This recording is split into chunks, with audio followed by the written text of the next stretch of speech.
নমস্কাৰ বন্ধু-বান্ধৱীসকল, পুনৰ এটা নতুন ভিডিঅ'লৈ স্বাগতম জনাইছোঁ বিকাশ ক্ৰিয়েশ্যনলৈ। তো যিসকলে অৰুণোদয় কৰিব বিচাৰিছে আৰু অলৰেডি কৰিছে সেইসকলৰ বাবে এইটো ভিডিঅ'। তো অৰুণোদয় 3.0 যিটো আঁচনি আছে, এই আঁচনি আপোনালোকে নতুনকৈ এপ্লাই দিছে। সেই এপ্লাইটো আপোনালোকে কোনসকল মানুহে কৰিব পাৰিব আৰু যিসকলে অলৰেডি পাইছে সেইসকলক কাগজ ভেৰিফিকেশ্যন হৈ আছে। এইটো ভিডিঅ' সবিশেষ জনাম, ভিডিঅ'টো স্কিপ নকৰাকৈ চাই থাকিব। তো প্ৰথমতে অৰুণোদয় আঁচনি 3.0 যিটো নতুন অগ্ৰাধিকাৰ আঁচনিৰ অগ্ৰাধিকাৰসকল কোনবিলাক মানুহে পাব সেইটো ভিডিঅ' জনাই আছোঁ। তো প্ৰথমতে ইয়াতে দিয়া আছে 1 নম্বৰ আছে বিধৱা, অবিবাহিত, 40 বছৰ ওপৰৰ মহিলা, বিবাহ বিচ্ছেদ নিৰ্যাতিত মহিলা, এইবিলাকে পাব প্ৰথম। তাৰপিছতে আছে দ্বিতীয় তৃতীয় লিংগ ব্যক্তি যদি থাকে সেইসকল পাব। আৰু দিব্যাংগ, যিকোনো লিংগৰ জাতি, যদি তাই দিব্যাংগ হৈ থাকে সেইসকলে লগ পাব। আৰু চৰকাৰী পঞ্জীয়নকৃত অনুষ্ঠান বা বৃদ্ধাশ্ৰমত থকা মহিলা, আৰু মহিলা সদস্য পৰিচালিত পৰিয়াল য'ত উপাৰ্জনকাৰী সদস্যসকল হয় দিব্যাংগ বা বয়সস্থ 60 বছৰৰ ঊৰ্ধত, সেইসকল মহিলা। পৰিয়ালৰ মহিলা য'ত কোনো সদস্যই HIV আৰু এটচেট্ৰা যিবিলাক ৰোগ আছে, যে কুণ্ঠ ৰোগ, এইবিলাক ৰোগ আছে, সেই ৰোগৰ ব্যক্তিসকলে অৰুণোদয় আঁচনিটো পাব। আৰু যে আশ্ৰয়হীন বা অভাৱগ্ৰস্ত মহিলা, যদি তাৰ কোনো ঘৰ বাৰী যদি নাথাকে, আশ্ৰয়হীন হৈ থাকে, ফুটপাতে হওক থাকক, সেইবিলাকে পাব। আৰু 8 নম্বৰ ভিক্ষা কৰি জীৱন যাপন কৰা মহিলা, ভিক্ষা কৰি জীৱন যাপন যদি কৰি থাকে সেইসকলে পাব। অন্তৰ্দয়া অন্য যোজনা হিতাধাৰী মহিলা, যদি AAY যিটো কাৰ্ড আছে সেই কাৰ্ডৰ হিতাধাৰীয়ে পাব। আৰু পৰিয়ালৰ মহিলা য'ত পৰিয়ালটোৰ মুঠ বাৰ্ষিক আয় 2 লাখ টকাতকৈ কম হয়, 2 লাখ টকাতকৈ যিসকলৰ কম সেইসকলে অৰুণোদয়টো লাভ কৰিব।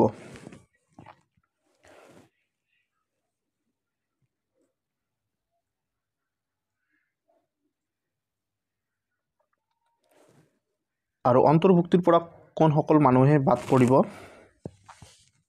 যিসকল অলৰেডি পাইছে বা কৰিব এপ্লাইটো, সেইসকলক কোনবিলাকে বাদ পৰিব সেইসকলক ইয়াতে আছে সাংসদ, বিধায়ক, মুখ্য কাৰ্যবাহী সদস্য, পূৰ্বৰ সদস্য, পূৰ্ব বিধায়ক, পূৰ্বৰ মুখ্য কাৰ্যবাহী সদস্য, পূৰ্বৰ কাৰ্যবাহী সদস্য, পঞ্চায়ত, পৌৰসভা, স্বায়ত্তশাসিত পৰিষদ, ষষ্ঠ অনুসূচীৰ অন্তৰ্গত, এইবিলাকে নাপাব।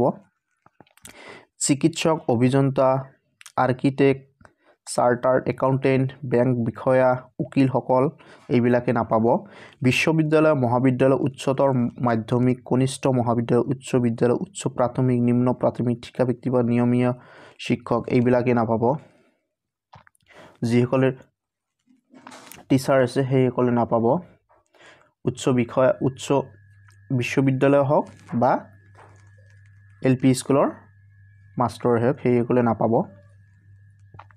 বা ঠিকাভিত্তিক যিবিলাকে সেইবিলাকেও নাপাব সেইবিলাকৰ।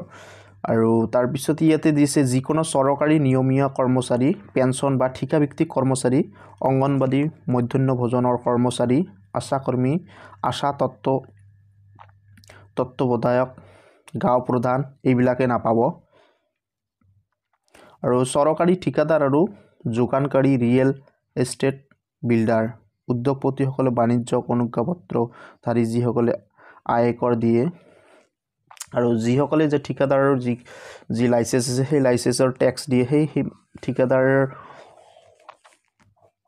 ফেমিলিটো নাপাব। সৰু প্ৰান্তীয় শ্ৰেণীৰ বাহিৰে অন্য মাটিধাৰী বা মটৰচাইকেল, 4চকীয়া যান বাহনৰ মালিক, এইবিলাকে নাপাব। আৰু ৰাজ্য চৰকাৰ বা অন্য আঁচনিৰ অধীনত সমসংখ্যক নগদ সুবিধা প্ৰাপ্তি হিতাধাৰী, ৰাজ্য চৰকাৰ অন্য আঁচনি যদি যিসকলে পাইছে, কিবা যদি এটা পাইছে, সেই আঁচনিৰ লগত যদি পাই থাকে, সেই আঁচনি পালে এইটো নাপাব। আৰু অসম খাদ্য সুৰক্ষা নিয়ম, ৰাষ্ট্ৰীয় খাদ্য সুৰক্ষা আইনৰ 2013 গোট সংমিশ্ৰণ পৰিয়ালৰ আয়ৰ সীমিত যদি পৰিয়ালটো অতিক্ৰম কৰে, এইসকলে নাপাব।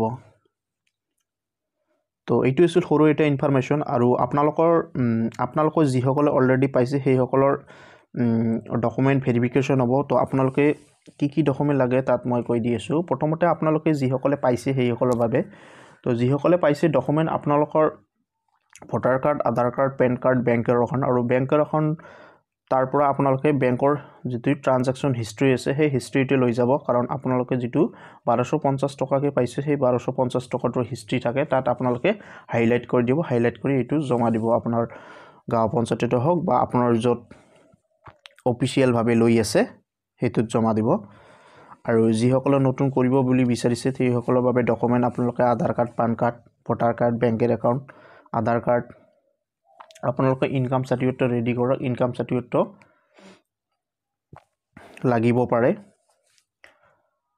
আৰু আপোনালোকৰ যি কৰ্তৃপক্ষক এইটো দায়িত্ব দিছে তাত আপোনালোকে এইবিলাক জমা দিয়ক আৰু যেহেতু এতিয়ালৈকে ফৰ্মটো কোনো পাব্লিকলি দিয়া নাই এইটো আৰু তো এইটো আছিল সৰু এটা ইনফৰমেশ্যন আপোনালোকৰ যদি ভিডিওটো ভাল লাগে ভিডিওটো লাইক কৰি সাবস্ক্ৰাইব কৰি দিব ধন্যবাদ